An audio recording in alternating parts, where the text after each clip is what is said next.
When we talk about the relationship between the pelvic floor and the diaphragm, we're talking about an antagonistic relationship. And that means that when one of these two muscles is contracting, the other one is typically relaxing. And a way to see this relationship, if we look here at Oscar, the diaphragm muscle, it goes from down here on the back and kind of wraps all the way around and attaches to the bottom of the rib cage. So it's kind of tucked in underneath. And as you're breathing, this diaphragm muscle is pressing down. So the lungs are filling, they're getting bigger, and that's compressing everything that's in this intra-abdominal cavity. If we look at our pelvis, so you can imagine that the muscles, the pelvic diaphragm here, whenever this diaphragm is pressing down, then pressure is going down. Usually it's evenly distributed throughout the core and the pelvic floor, and everything stretches just a little. Now, if you have a dysfunctional breathing pattern, you can actually create dysfunction in your pelvic floor because either you don't have these stretches because you're not allowing the full expansion of the rib cage, or you can have issues where you create extra compression so that if you hold your core, for example, when you're breathing, that extra pressure goes down into your pelvic floor. I have my little mini pelvis here just to do a little demonstration. So if we imagine that this little bag is the intra-abdominal cavity, and when you're exhaling, this is lifting up, and you can see there's a little bit of a pull on the bottom when you lift up, and when you inhale, it's pushing down, and you can see you get a little bit of pressure there as it's pushing down. So this nice relationship, you should be able to breathe, and you should be able to feel that when you're exhaling, you get that little bit of a lift in your pelvic floor.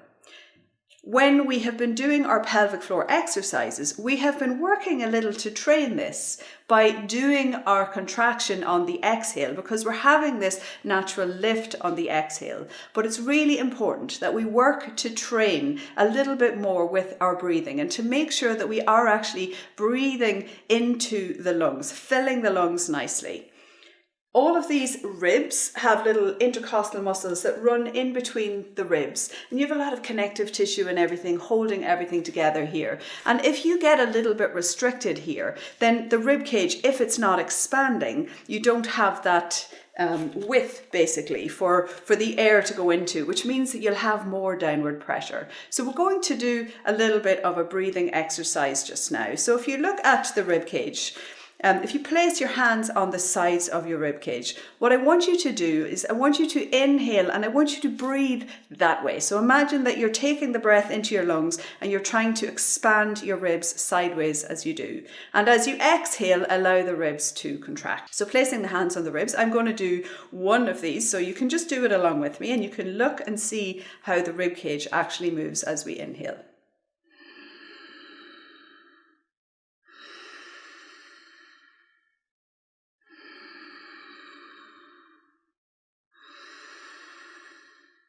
So you can see there's quite a little bit of movement.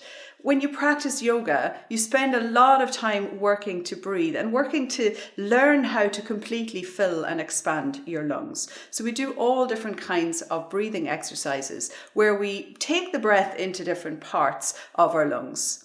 Now, a very simple test for you to do is to just sit quietly, close your eyes, and just notice where your breath goes. People have a tendency to breathe very shallow, so to just breathe up here.